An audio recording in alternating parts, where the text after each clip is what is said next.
Préviens, je suis pas de bonne humeur, je suis d'une humeur massacrante, parce que franchement, c'est indécent ce gouvernement. Est-ce que ce nouveau gouvernement trouve un peu de grâce à vos yeux ? Vous imaginez bien que non. Dans quelle démocratie au monde peut-on attendre 3 mois après les élections pour insigner le suffrage universel et avoir un gouvernement de perdants? Puis il y a des bizarreries dans ce gouvernement. Il y a un ministre du budget qui a été battu aux élections, on ne sait pas pourquoi il revient. Il y a une ministre chargée de la coordination gouvernementale. Mais comment on peut être ministre chargé de la coordination gouvernementale? Enfin, je veux dire, elle est quoi? Elle s'occupe de l'agenda, du secrétariat?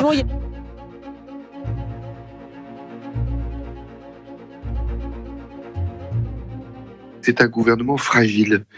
Il est fragile. Vous avez vu le temps qu'il a fallu pour le composer, plus de 15 jours, le temps qu'il a fallu pour nommer un Premier ministre, Michel Barnier. Et il est aujourd'hui le fruit d'une composition, d'une combinaison, d'un attelage qui paraît déjà branque-ballant.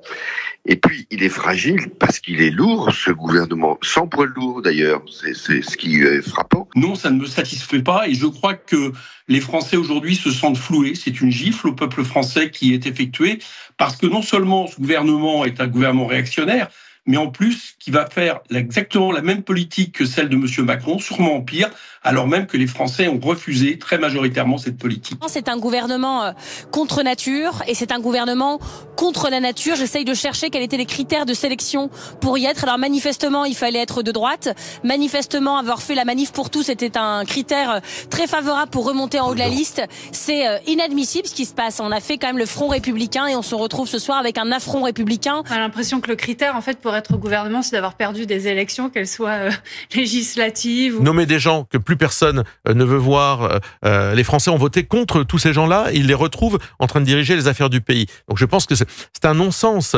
absolu.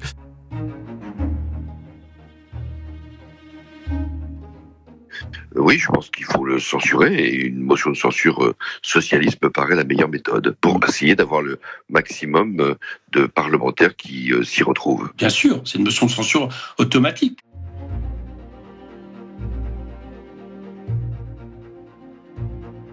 C'est pas un bon point, ce gouvernement. Michel Barnier n'a pas marqué un bon point à nos yeux. Je pense que le sablier est renversé, c'est-à-dire que la durée de vie de ce gouvernement, à mon avis, est comptée.